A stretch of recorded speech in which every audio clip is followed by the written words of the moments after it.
Good evening, good evening, good evening. It is 6 p.m. My name is Dwayne Hawkins. I'm the pastor, and I will be our host tonight for Wednesdays in the Word. I am grateful for the opportunity to be with all of you, my fellow brothers and sisters in Christ. I want to invite you to come on in, let us know that you're here. Check in with your color and what's going on with you. Anything good, anything interesting, anything noteworthy in terms of us sharing life together. Uh, Maybe a praise report or something exciting, an accomplishment. Maybe it's a prayer request or something that you need the assistance of your faith community to experience and go through with you. Whatever it is, you can share it with each and every one of us on this evening. So come on in and introduce yourself. Let us know that you are here on this evening. Again, I am Dwayne Hawkins, and I am the pastor of the Antioch Baptist Church, and will be leading us in our time of Wednesdays on the Word on this evening. You can go into the chat if you want to join us on camera. You're certainly welcomed to do so. And good evening, good evening. Miss Alma is with us on this evening. Good evening to you. Glad that you are with us on this evening. And let's see, we've got First Lady is here, and Dee Dee is joining us on camera. Looks like just sound only at the moment. And Alma is green and focused. Awesome, awesome, awesome. Good evening to you, Dee Dee. Hope you are doing well on this evening. I am mostly green on today, mostly green on today. Had a restful day. I did not leave the house all day today. I have stayed in the house and been working inside the house all day long. Yes. Good evening to you as well, Alma. Green and focused. And what's happening, Stacia May? What is going on, Green? So, Stacia, who? Here's my question: Who getting up all those leaves in your yard? Them is leaves, and you got a hill on your yard and leaves, not just leaves, a hill and leaves. So who's gonna do all that? Hey. Good evening, Lakana. Are you back? Are you back from your travels? Are you back from that is the question for you, Lakana. Good evening, everyone. Mother and I are here, both green. So that must mean you are back from your travels. Yeah, tell us about your travels. We want to know what it was like to travel. All right. Is Aunt Johnny in? I hadn't seen her. Let's see. Aunt Johnny, she is with us and she is green. Wonderful. Glad you're with us on this week. Hope your week is doing well. And we are so grateful. Yes, sir. You are back.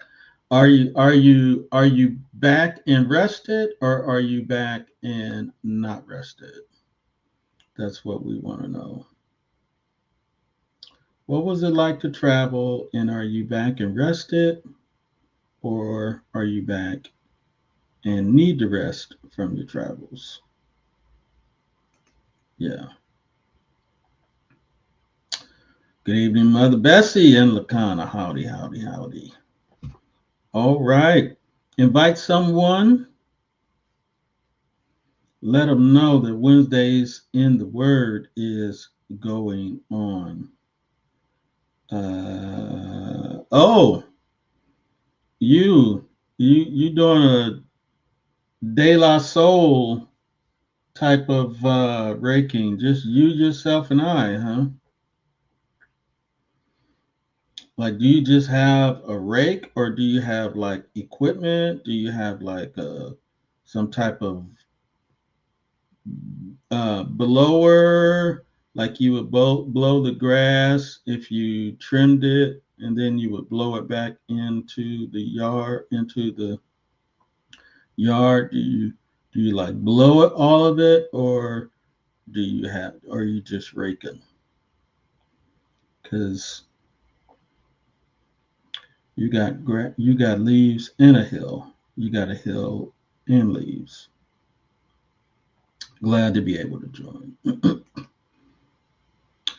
Back and very well rested. Awesome. Hawaii was beautiful. I've never been to Hawaii. Growing up, that as a kid, that just always seemed like the ultimate dream vacation of a lifetime. And I just remember the Brady Bunch episode where they were in Hawaii, and I remember Hawaii 5-0 with what's his no yeah Hawaii 5-0, and then I remember what's the guy with the beard, Magnum PI. Magna PI. Yeah, yeah, I remember Magnum PI, and that's the closest I've gotten to Hawaii. I guess that's what I'm trying to say. Hawaii 5-0, Magnum PI, and the Brady Bunch episode. I think that's about the closest I've been to Hawaii. So I'm glad you went. And I think my younger sister has been to Hawaii. Audio is in and out. Oh no. I'm not sure what the deal is. I mean, I'm not even doing Wi-Fi. I am hardwired. That is so odd. That is so odd. Let's see. Uh, the First Lady is here. Give us a First Lady greeting.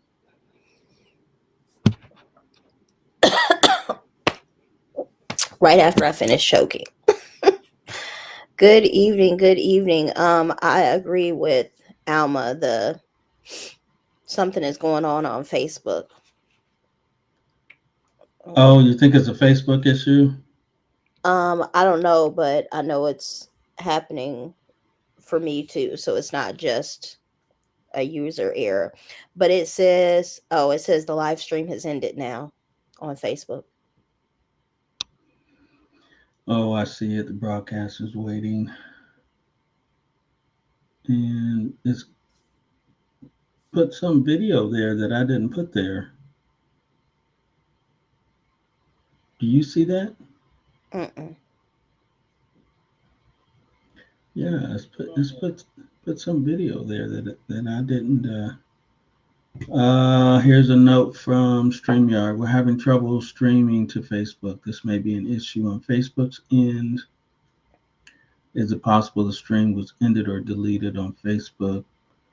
We'll keep trying and let you know if it's resolved. Please check Facebook to ensure the stream looks okay. If this continues for a while, try creating a new live stream or just remove this destination from the stream and then re-add it. Hmm.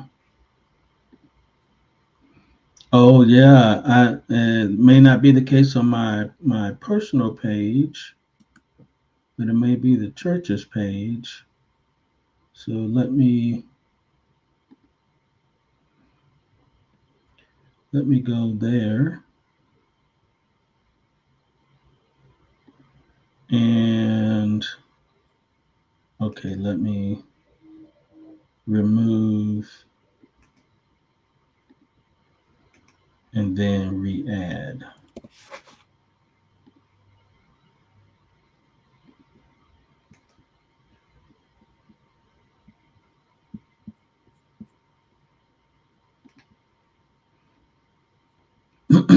And see if that helps.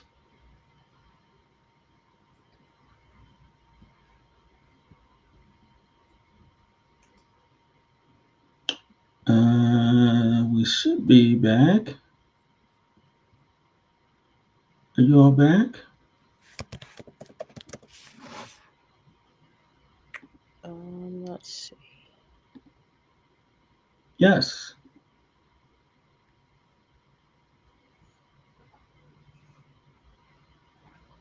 I think we're back. YouTube never left, and my personal page never left. I think it was just the church's Facebook page. I'm not quite sure.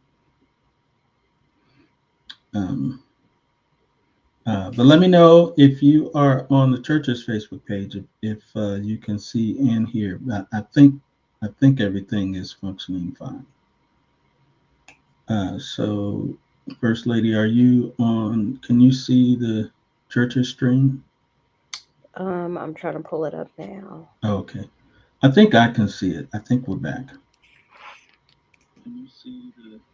Okay, yes. Yes, awesome. We are back, and we have the answer to Stacia's question: a rake and a shovel. Bummer. Bummer. All right, move to YouTube. YouTube stayed the same. All right, I think we're back up. Okay, so First Lady, give us a First Lady greetings.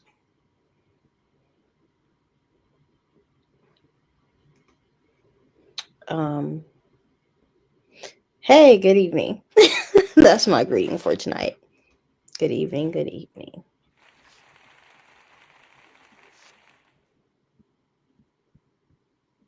Did you hear that? No? Yes? What's that? Did you hear that? Let me do it again. Oh, Did you hear it that time?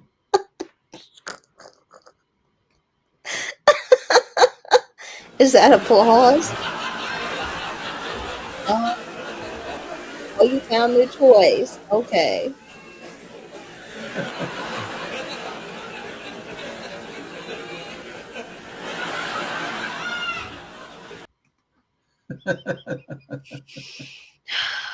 Oh, good. Uh, Oh, goodness. all right. Anything exciting going on? Any challenges? Any successes or prayer requests or praise reports to share with one another before we get started with our lesson?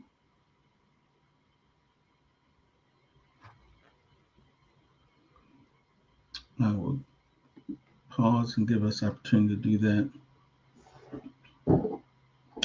So I went to the doctor yesterday and I had some tests done and some blood work with regard to um, health issue with my lungs, and I won't. I thought I would have all the results by today, but unfortunately I do not. I have been referred to a specialist now, and so I will be seeing a pulmonary specialist in the coming weeks. And appreciate your all's continued prayer as I um, continue to address, excuse me, issues with my respiratory system and my lungs and my shortness of breath and all of those related issues. So, yeah, I appreciate your prayers. Some of the tests have confirmed that my lungs are not functioning as they should, but I don't have all the results and I still need to meet with the doctor. Um, so the saga continues, and I just sometimes it's a bit draining physically, sometimes it's a bit draining mentally, sometimes it's a bit draining emotionally. So appreciate your prayers as I continue to try to address health related issues. All right, anybody else? Anybody else?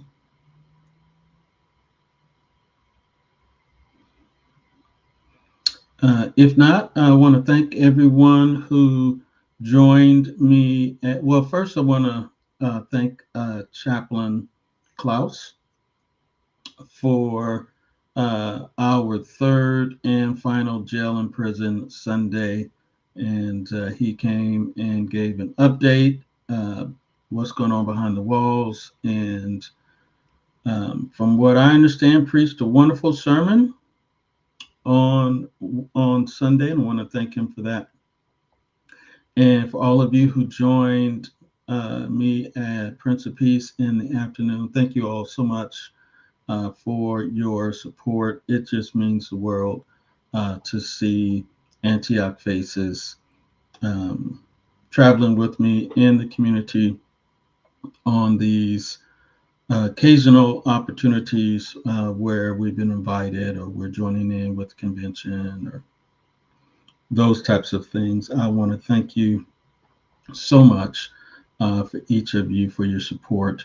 Um, as Minister Stool stated, I was not scheduled to preach, but uh, Pastor McCruel was ill and was not able to make it. He decided to stay home and rest, and so it was a little bit of a last minute deal, but praise be unto God, I was fully prepared.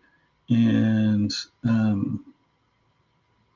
yeah, I thought I would share that out loud just because you never know when you're going to be called upon to serve.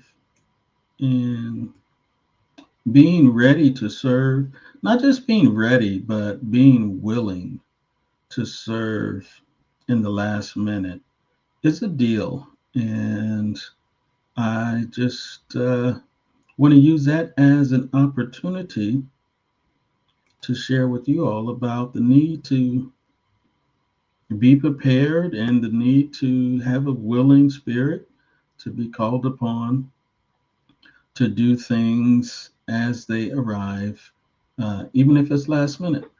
And I'm grateful that I was able to do that and that I had the support of my Antioch church family. Anything else? Anything else? Anybody else got anything they want to share? I want to do all of the sharing. I'll share. Go ahead. So I was excited today because there's a group of us that got together and decided that we would collect money to put together care packages for cancer patients. And Mm. um, and so we had our first, which is exciting, our first delivery today. We had an opportunity to go to the Methodist Estabrook Cancer Center, and we delivered 100 care packages for the patients that they see there. Oh, yay! So I'm really excited about that, and we are still collecting donations because we have another 100 care packages that we're going to be taking to a cancer center in Lincoln sometime next month.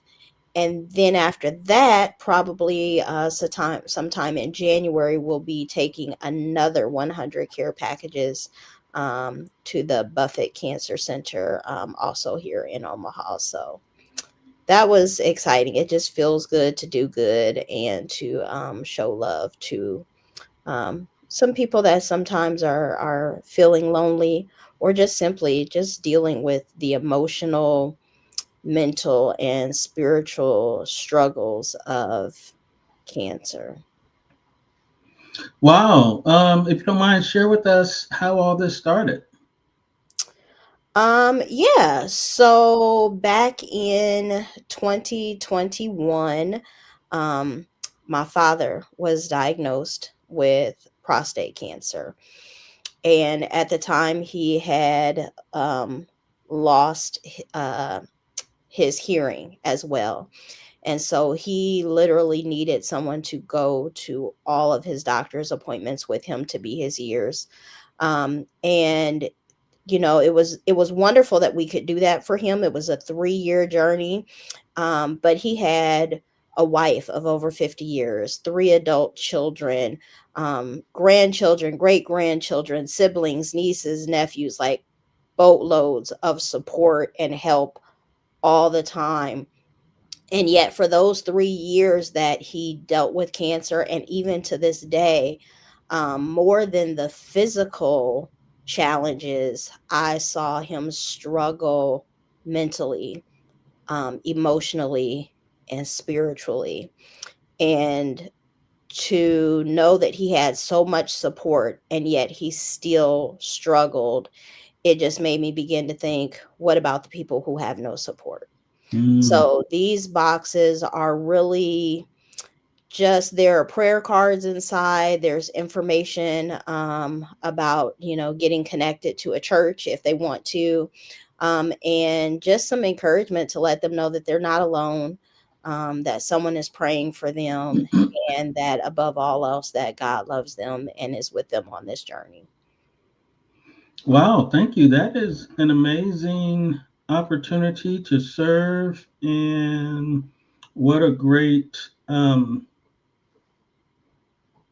what a great story about um, what your dad went through and everyone that was with him, and how this is an opportunity to bring care to people who may or may not have all of those supports that he was uh, fortunate enough to receive care. And so you still have more to do, and you are still looking for donations. How much more do you have, and how many donations, and all that stuff? Um, Honestly, off the top of my head, I don't remember the numbers, how much more we're looking for, but really we'll take as many more donations as we can get. The three care centers, that cancer care centers that I've talked to, and there are many more, have well over 500 patients that they see every single month. And many of them come from nursing homes and other places where there literally is no family, no support whatsoever. So, yeah, anything helps. So there's a potential of up to 500, Yes. and you've done over 100, and you still have some, but you haven't reached the 500. So what does donations look like? Like, is it, can you donate for one, or give Um, people, give us so some information? sure, we're looking for $30 donations, which will take care of two patients. And I mean, I have a, you can always get in touch with me if you're interested in hearing more. um, because we do have like a link where you can literally submit your payments.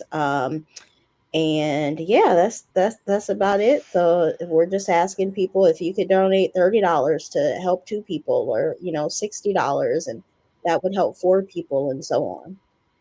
Gotcha. Do you need help boxing or putting these things together? I mean, how can people help? Thanks for asking. I appreciate it. Yes, absolutely.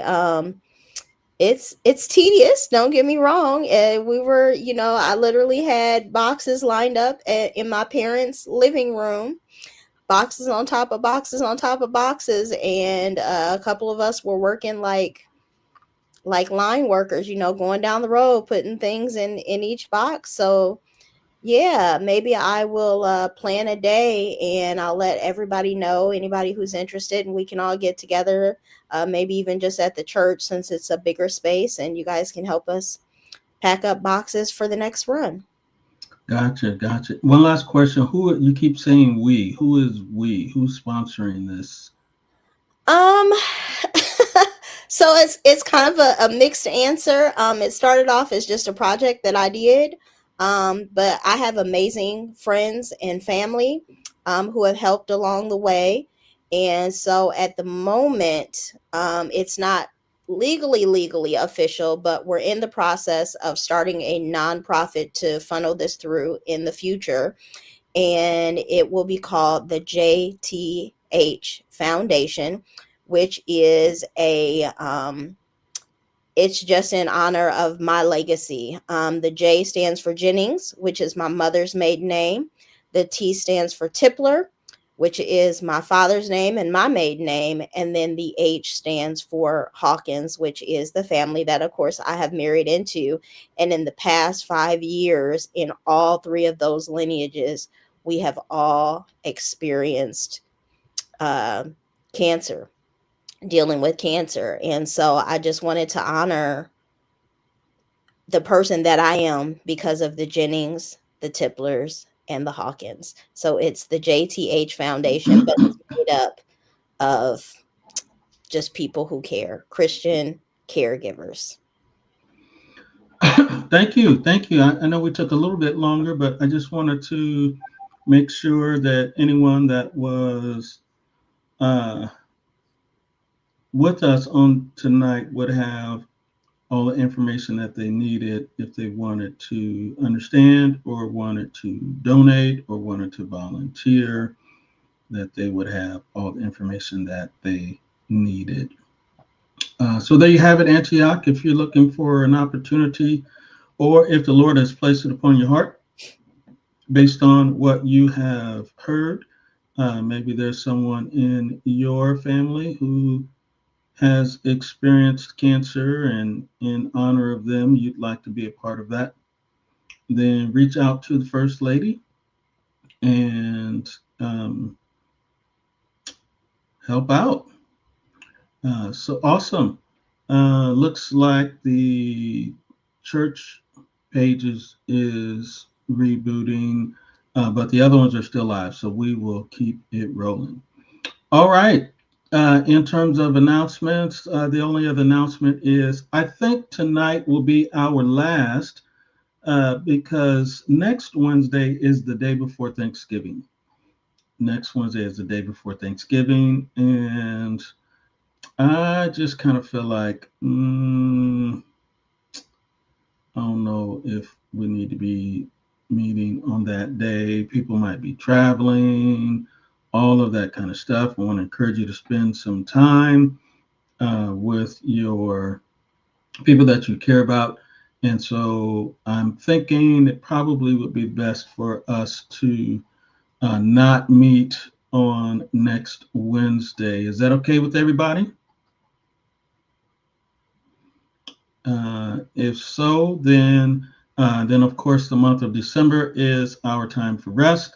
So that will actually make tonight the last time that we will meet as a year. And let's see. Alma says she agrees. Yeah, I think that's what we'll do. And we'll actually finish our study tonight, which is a good time to end for the rest of the year. Um, let's see. All right. I think we're all on the same page. And so we'll actually finish up our study tonight. And then next Wednesday will be the Wednesday before Thanksgiving. The Wednesday after that, we'll have our final fast and fellowship of the year on December 3rd. And then those last 3 weeks in December, 3 or 4 Wednesdays in December, will be our time of rest. So class tonight, not tomorrow, and then fast and fellowship on the 3rd, and then we will break after that for the rest of December. All right, well, let's get it rolling.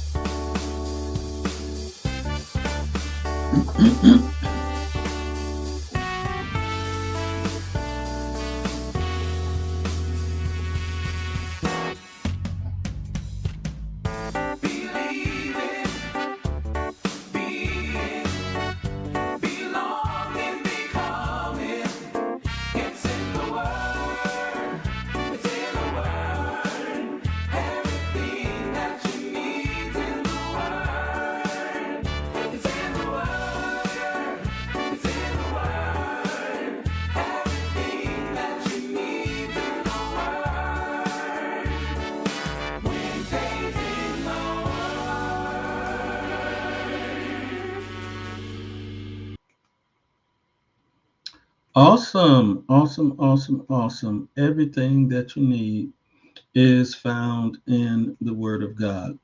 So, as we conclude our study tonight, we've been talking about being rooted in identity through purpose and how our purpose and our identity are connected through these 4 different lenses of purpose.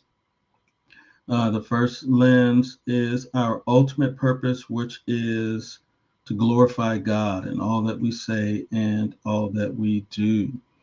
And then underneath that, that's our ultimate why. And how we do that is through our universal purpose, and for all believers everywhere, regardless of local church affiliation. If you're a Bible believing, Jesus following Christian, then your ultimate purpose is contained through the Great Commandment and the Great Commission. The Great Commandment being to love the Lord your God with all your heart, soul, and mind. And the second is like unto it, and to love your neighbor as yourself. And then the Great Commission, which is to make disciples of all nations. And so those 2 things, regardless of what church you belong to, those really guide how we glorify God through those things. And then we looked at the corporate purpose and how we learn about where we learn about the Great Commandment and the Great Commission, and how we are organized to fulfill those things takes place through the church. And our corporate purpose is outlined through the specific mission, vision, values, and plans of each local church. There may be some variation there, but if you are a Jesus following, Bible believing church, it'll align itself up with the Great Commandment and the Great Commission. And so mission talks about why we exist, and vision talks about where we're going, and paints a word picture of what it looks like when we get there. Values are guides to decision making. And then the last one is our personal purpose. And that is fleshed out on an individual basis. Everyone in the church is not the same, everyone is different. We've been uniquely created by God and fearfully and wonderfully made. And because of that, each one of us is different. And so, how we live out our purpose on an individual basis will look different yet some kind of way we can be different in our purposes, but still be unified in our mission and vision and values. We can still be unified in the Great Commandment and the Great Commission, and still be unified in glorifying God. And so, one of the ways that I attempted to do that is by a series of questions. What am I discovering about myself? What has God been saying to me? And then the question that we're going to look at today, what has God been saying and where should I be engaging? So we talked about discovering in terms of maturity. What am I discovering about my maturity? And we talked about the description of a mature disciple. Ability has to do with spiritual gifts, natural abilities, and energy. What am I discovering about my history? About how God uses all of our experiences, not just the positive ones, the positive and negative ministry experiences, the positive and painful personal experiences. God uses all of those things. What am I discovering about chemistry and availability? And then last week we looked at what the question, what has God been saying about hearing and responding to God? And those ways uh, that we hear from Him and how we would respond. And so tonight, where should where should I be engaging? That's a question we want to wrestle with tonight in terms of our personal purpose. And so I want to answer this question within the context of the local church. Because to answer it outside of the local church could be too broad. And so, but just understand that where should you be engaging? That could be personally as well as corporately. And so we want to kind of focus in on what that looks like corporately. And so at Antioch, there are three primary areas of service, and members are encouraged to serve in different areas. And these three areas really include these broad titles of maintenance, ministry, and missions. Maintenance, ministry, and missions. Just broad categories that opportunities to serve kind of fall underneath. And I was at the National Baptist Convention a couple years ago, and sitting in to the presenter who since then has become a personal friend. And he was talking about this whole idea of chores and how some people confuse chores in the church with ministry. And that thought stuck with me. Over the course of a few years, and as I was flushing out where should people be engaging in the local church, that thought just resurfaced. And I didn't want to use the word chores because I don't know, it just gives me flashbacks to being a kid. And um, chores and I didn't always get along as a kid. Um, but the idea of maintenance in the church is kind of where I landed. The maintenance of the church is everything that's necessary for the church to operate smoothly. Whatever we need to function. Um, operationally so that we can get the business of the church done and it's not an impediment to the things that relate to spiritual life. So these maintenance areas may not directly relate to spiritual life, but they've got to be done. Does that make sense in terms of the maintenance of the church?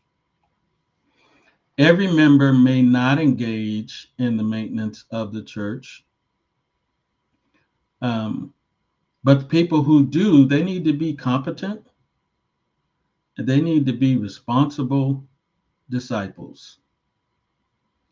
And there are some areas of the maintenance of the church that are fulfilled, maybe not even by believers. And so I'm going to just kind of highlight these things. There may be some things that you all have thought of that fall into this category that I may not have thought. So if there's some additional things there, just let me know. But the administration of the church. And I want to say that this is an area of great need because I don't have a secretary. I haven't had a secretary since November of 2019, since before the pandemic. And so the administration of the church handles church communications and just the flow of the church, people coming, people calling, people emailing, all of those things, the kind of the communication hub and uh, the voice of the church when you call, all of those types of things kind of fall under administration. And that is an area of need. We've tried to shift some of those things to things like the website and our communication strategies through text messages, emails, things of that nature. And so we've been able to fill some of those voids, but definitely not all of them. And so at one point in time, that was a paid position. We do have some people that volunteer to listen to the church messages and pick up the mail. And I am greatly appreciative of people that volunteer to do those things. But there are just any number of things nowadays that are more technology driven. And um, a lot of that falls on me. Outside of Sunday worship live streaming, a lot of that, well, all of it, really, not a lot of it, all of it falls on me. So that's administration. Um, Trustee. Um, and most churches, most Baptist churches, trustees kind of have a dual role. One of the things that they do is they steward over the finances of the church, and then they steward over the property of the church. At the Antioch Baptist Church, those things are separate. And so the trustee of the church is responsible for the deed and the plant itself. So that would be things like the trustee texted me the other day and said that the security company will be at the church on Friday to make sure that the motion lights are installed and are working on all the doors. So when we come out in the dark, the light will automatically come on. That's the trustee. And for that, we all say praise the Lord because we know what it's like to come outside on Wednesdays and it's dark and we got to walk 20 feet before the light comes on. We needed And the applause for that one. what's that? We needed the applause for that one. Oh, yeah, we thank the trustee for that. Um, Making sure whatever needs to happen for the building itself, and that's what trustees do at the Antioch Baptist Church of Omaha, Nebraska. Alma says yes. We are grateful for the trustee. And then there's the stewardship ministry.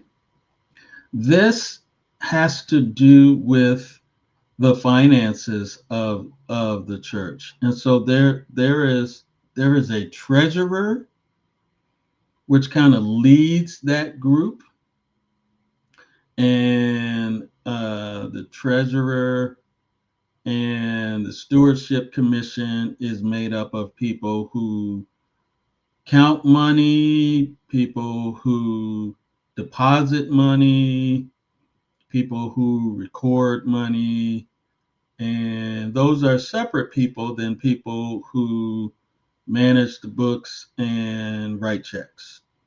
And so there's a division of labor between the treasurer and the stewardship commission, and they combine to steward over the finances of the church.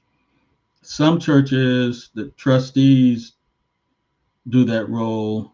Here at Antioch, the trustee and the treasurer could be the same person, but those are separate roles. And so then there's culinary, and that is, I don't know. Growing up, there was never a culinary committee. Growing up, there was a kitchen committee. And some kind of way we changed it from the kitchen committee to the culinary committee. But that's the place in the church that if there's something that involves food, that they are the people who serve in that capacity, cooking, ordering, serving, inventory, all of those types of things is culinary. And currently, there used to be one person, but for the last several years, it's kind of been a group. Maybe there might be one person who does the bulk of that, and we all know who that person is. Um, but it's kind of an unofficial deal, not an official deal.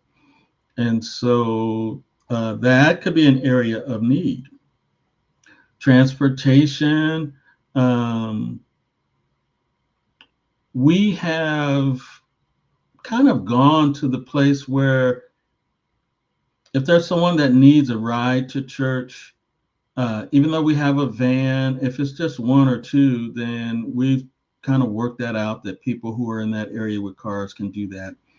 But transportation ministry, in my opinion, is an area that could be directly related to the growth of the church because the transportation person could do more than just drive the van and take care of the maintenance of the van. They could be targeted with increasing attendance through highlighting places where we could target to transport people to church. So that is, there's lots of areas to serve here in the maintenance area, media area, anything that has to do with Sunday morning. And I'm telling you now, anything that has not to do with Sunday morning, 100% of that is me. And I could use some help. I've got about an hour workflow just for stuff related before and after the sermon, let alone things that happen throughout the week, like social media posting, maintenance, or I'm sorry, the website, and anything that's related to digital discipleship is a combination of ministry and media. And I would love a media assistant, someone who was capable and responsible. Music is responsible for the music of Sunday worship and other special occasions.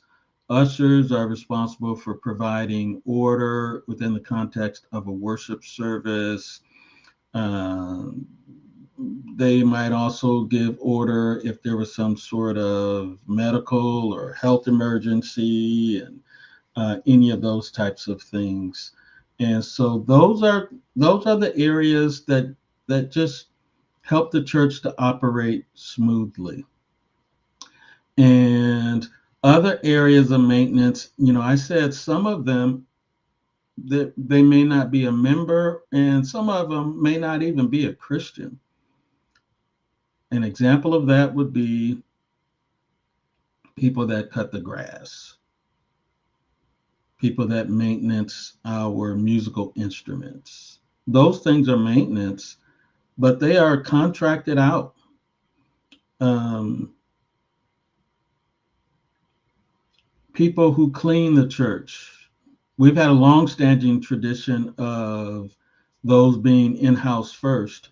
And generally speaking, we try to start within the membership whenever there's employment opportunities. But there are some areas that we need to hire people to do, and we don't ask those people if they have a relationship with the Lord before they cut the grass or before they fix the pipes, or and all of those things fall under maintenance. So there are some areas where you don't have to be a member, some areas where you may not even know the Lord, but you provide a service that we need to help the church operate smoothly. Thoughts or questions about maintenance? So I would encourage you to ask yourself, as we come out of 2025, 2026, is there an area that relates to your passions, experiences, all of those things we looked at? And the what are you discovering about yourself that line themselves up with maintenance? It is a great area of need in any local church in order for it to function. Somebody's got to shovel the snow if it snowed on Saturday night, and it's not enough for our company to come out and automatically do it. Somebody's got to take out the trash. Somebody's got to turn on the microphones and the sound system and run it. And without those things, the church doesn't operate smoothly. Thoughts or questions about the maintenance of the church?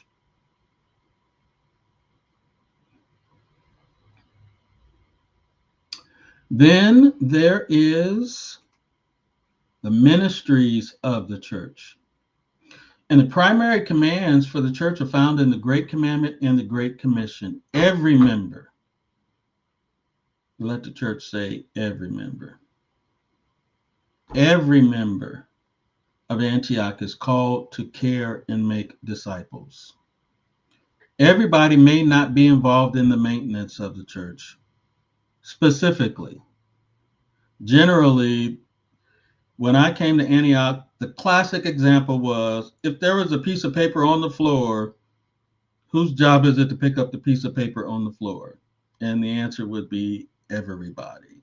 The answer is not, well, that's what we pay Tony to do, or that's what we pay Gertrude to do. If you see a piece of paper on the floor, pick it up. So, generally speaking, but specifically, everybody may not be involved in the maintenance of the church, but everybody should be involved in the ministry of the church, the life giving spiritual nature of the church is found in the Great Commandment, which is about love, and the Great Commission, which is about making disciples. So those relate to what we do in care and growth.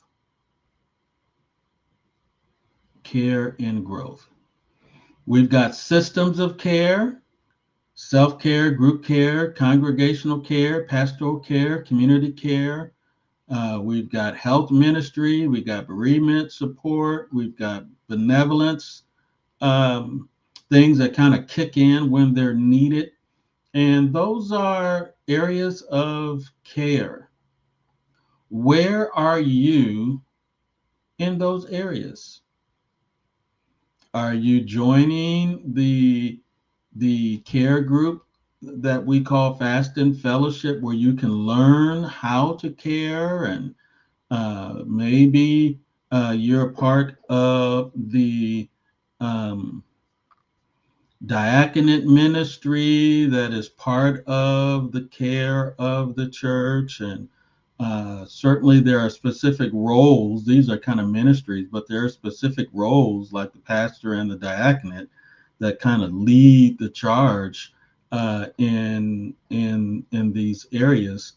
But everyone should be involved in the care of the local church of Antioch Baptist Church.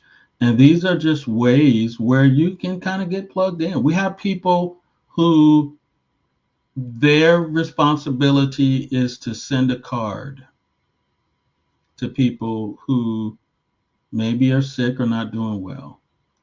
We've got people in the church who acknowledge birthdays. And a matter of fact, I've got a stack of cards right next to me that I need to sign and give to the person. So when they send out cards, they have the pastor's signature on them, because that's a part of the care system of the church that kind of kicks in whenever those specific needs are made known to the body. And so there may be specific ministries, or there may be stuff that just happens behind the scene, um, uh, bereavement and all those types of things.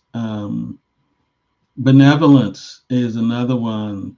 Uh, when people have needs of support, usually that's financial in nature, and they call upon the church.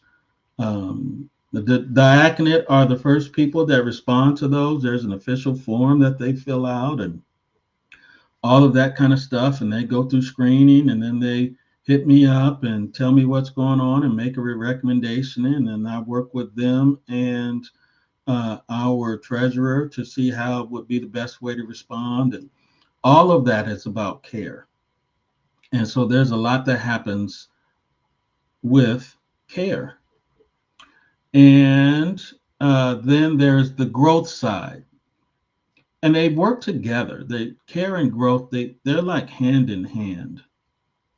And so that has to do with um, it says discipleship groups should worship. Actually, there's a typo. Actually, should be on a line by itself.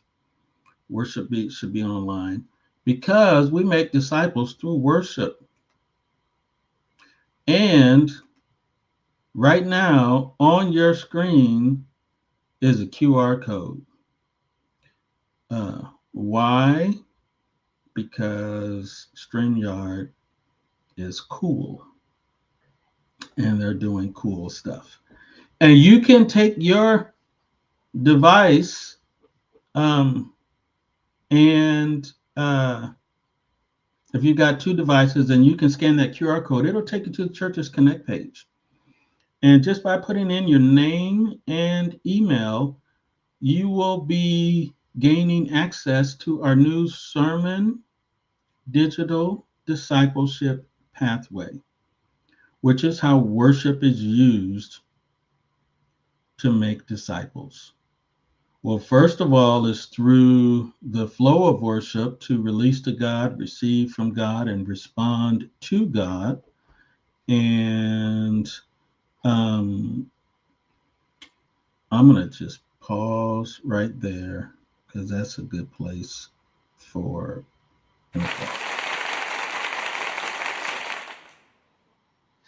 our new sermon digital discipleship pathway.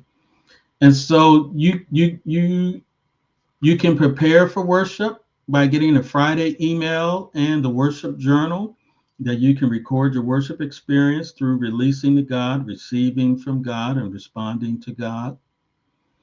Then you experience worship on Sunday morning, and then on Monday, you get a sermon recap and reflection email. And then on Wednesday, you get an application check in. How are you doing? And that whole system is about making disciples, not just in the moment of worship through our journal, but how we prepare, how we reflect, and how we check in terms of application.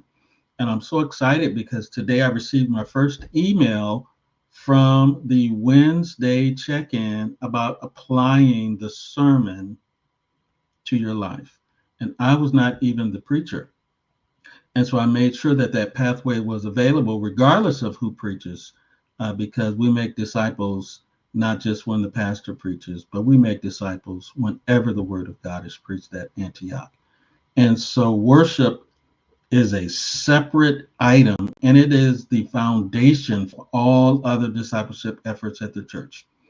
At Antioch, it all starts with the sermon because it's where we all gather and we all have the common experience. Everyone isn't in a life group. Everyone is not in the same life group. Everyone is not in a care group. Everyone's not in Wednesdays in the Word, but we all gather for worship. And so making disciples starts at worship. And then we have discipleship groups, smaller groups where more intimacy is formed and relationships are deepened and service begins to take place. Whether that be the life groups, whether that be our study groups of our church school and Wednesdays in the Word, or our care group, which is our monthly fast and fellowship. And then there are family ministries right now. Antioch Kids is slowly growing, and women's ministry gathers when there are opportunities to serve or opportunities for fellowship. Then they gather together. Otherwise, they're in um, other other discipleship groups. And then there's the orientation. And so those are the opportunities to be a part of the ministry of the church, care and growth, Great Commandment and the Great Commission. Thoughts or questions about the ministries of the church?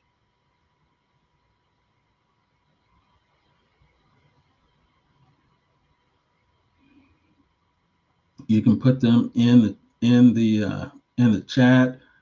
If you're in the studio, you can unmute and share about the ministries of the church. And then last area is the missions of the church. There is an ultimate mission, but it's missions, the missions of the church. At its core, the church is also a sending organization and not just a gathering one. That is an important distinction. We're not just a gathering entity, we are a sending one. And our mission, as instructed by Jesus, is to be witnesses unto him throughout the world. Acts 1:8, Jerusalem, Judea, and Samaria, and to the uttermost parts of the world. Every member should be engaged in the mission of the church. And so when we look at the Acts 1:8, it provides an overview not only of the book of Acts, but it also provides for us a helpful structure for organizing church missions. And so Jerusalem would be equivalent to home mission initiatives, family, friends, and the familiar. At Antioch, that usually looks like if we have a friends or family day And that also looks like our evangelistic efforts to pray for the lost, to have gospel conversations. Those are home mission because they're usually with family, friends, and familiar. And then there are cross cultural mission initiatives, and those really have to have, the broader out you go, the more intentionality you have to have, is my thought um, regarding that. The broader out you go from home to cross cultural to global, the more intentional you have to become. And so, what that looks like, let me take down the QR code. Cross cultural, there are a couple of opportunities. The first one is Angel Tree is a cross cultural mission. And we got our Angel Tree director. So give us a 2 minute spiel about Angel Tree and how that meets cross cultural mission initiatives. Sure. So the Angel Tree program is set up to basically give gifts to children whose parents are incarcerated on behalf of their incarcerated parents, but not only for them to receive a gift, but also to receive um, the word of the Lord, the gospel message, which at Antioch we talk about all the time. So it really pairs well with what we do on a regular basis. And so this year, I can't remember how many children we are serving this year, but I will have a list of children, and we've talked to their parents about the types of gifts that they would like. And so when you meet me at worship on Sunday morning, you'll be able to choose one or two or three names of children that you will purchase a gift for, and you'll wrap that gift and bring it back to the church. And in December, I can't remember the date off the top of my head, but in December, we will be inviting all of the Angel Tree children and their caregivers to 20th, Antioch. What's that? the 20th. Okay, it's a Saturday. I know that much. We'll be inviting them to Antioch, and during the time that they are there, we'll have them split into two different groups. So we've got a children's group that will be meeting with our Antioch Kids Ministry and doing some different things, like maybe a craft and a lesson about who Jesus is. And then our older youth, teenagers, there we go, our teenage group will be meeting with our youth leaders, doing something similar. And then at the very end, they'll have an opportunity to get the gifts that we have purchased for them on behalf of their incarcerated parents. So that is how the Angel Tree program works. And we are hoping this year to truly make a better connection with these families who are in our local neighborhood, most of them in the same zip code of our church, that if they do not currently have a place where they fellowship regularly, that they can continue to receive information and invites, and be welcomed into the Antioch family if they are interested. Thank you, thank you, thank you. That's Angel Tree. And why does that fit into cross cultural? Well, What's the different community or culture that it targets?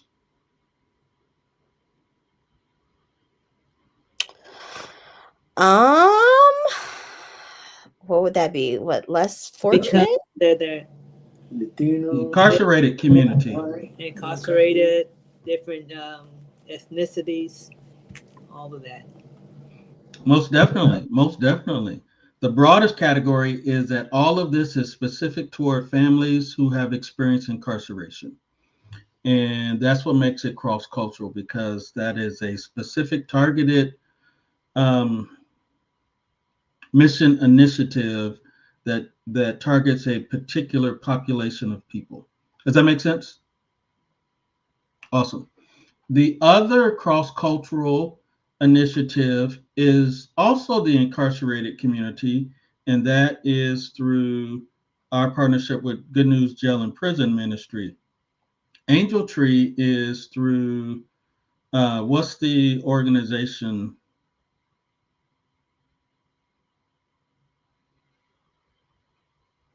Prison Fellowship.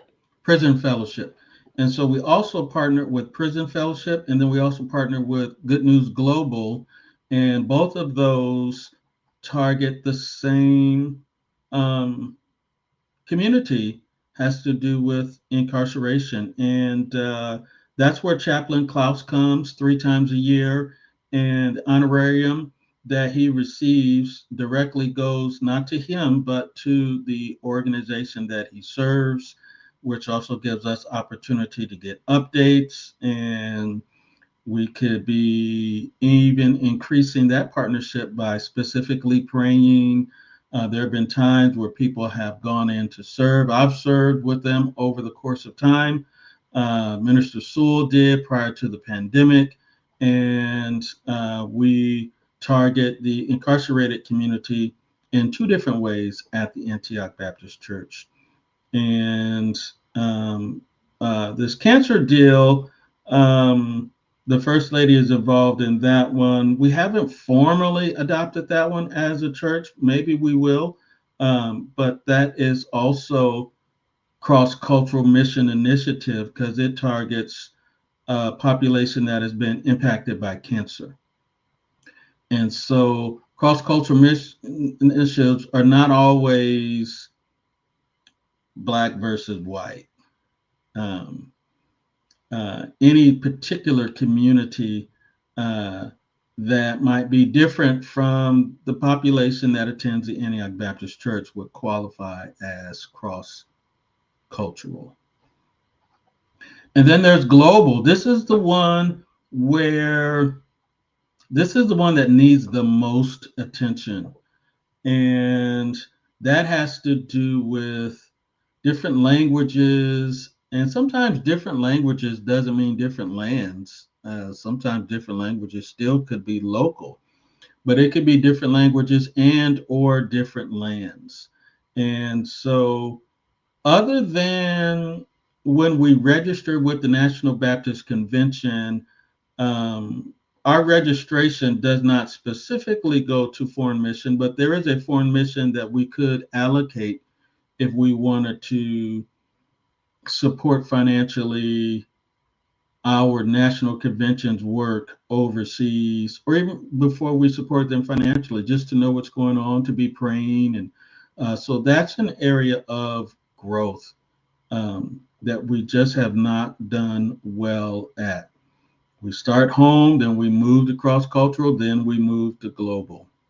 And so sharing up that home mission through our evangelistic efforts, as well as our occasional friends and family, and then our cross cultural. We've got 2 incarcerated initiatives, and maybe the church will officially adopt this third one through the cancer population, and then global. And so that's the missions of the church, where we are ascending. The ministries of the church help us to grow internally as believers, and the mission is when we send out, and we need both. We need to grow, we need to serve. Serving is part of growing, growing is part of serving, and they work hand in hand. Any thoughts or questions about the maintenance, the ministries, and the missions of the church? Does that organizational structure make sense to you? The structure makes sense to me, Pastor. I do have a question. Is it possible um, that there is or could be certain areas specifically that we have great need for some volunteers or leadership or whatever the case may be. Yeah, I've tried to highlight those as we go. We definitely have some needs in the maintenance of the church, in terms of the ministries of the church. Um, I'd have to think about that. Those will grow as more people affiliate with the church, but definitely in the area of missions. Um, our global missions is all but nothing. So there are definitely areas within those three where there are need for volunteers. And it would be the administration of the church that would help me structure that and communicate that. Otherwise, that's just more work for me to do. Um, but it's good work. But I hope that answers your question. Or if not, were you talking about something else?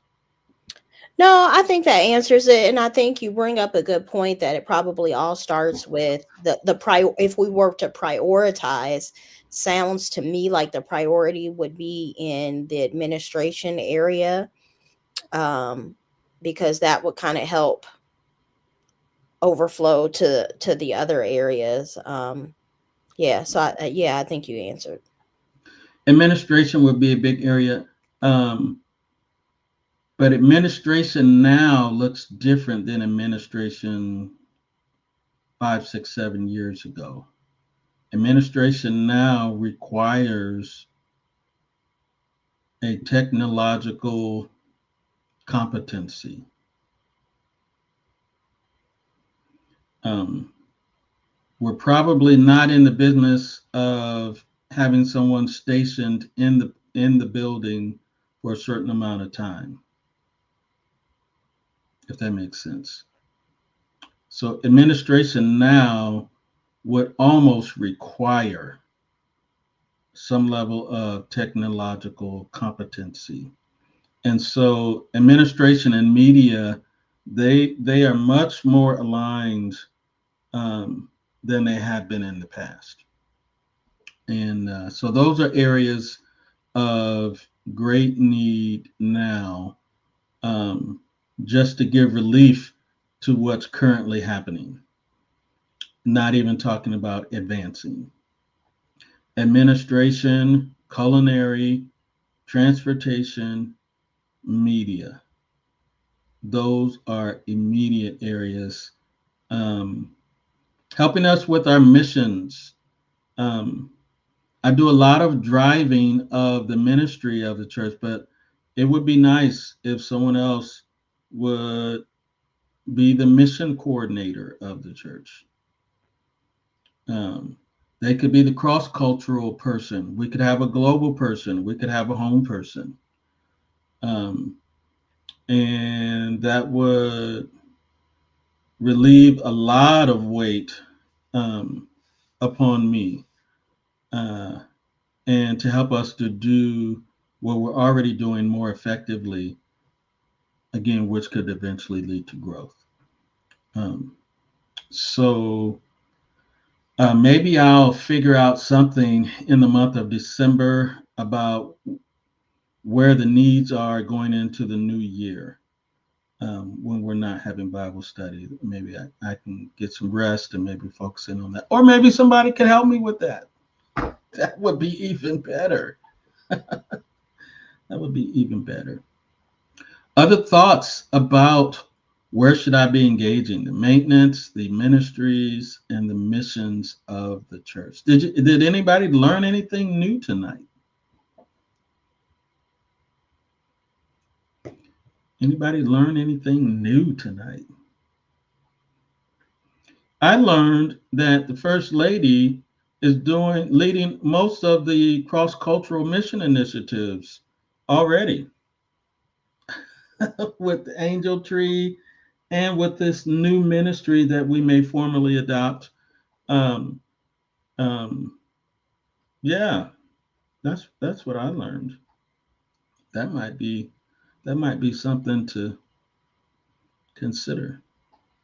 And So, some Pastor, side note on that, because I am a member of the Antioch Baptist Church, and because I love my church, and I believe that we are a Bible teaching church, and because I started the Cancer Care Package Initiative, every box has information about Antioch in it in case they need somewhere that they need to contact or go for some spiritual guidance.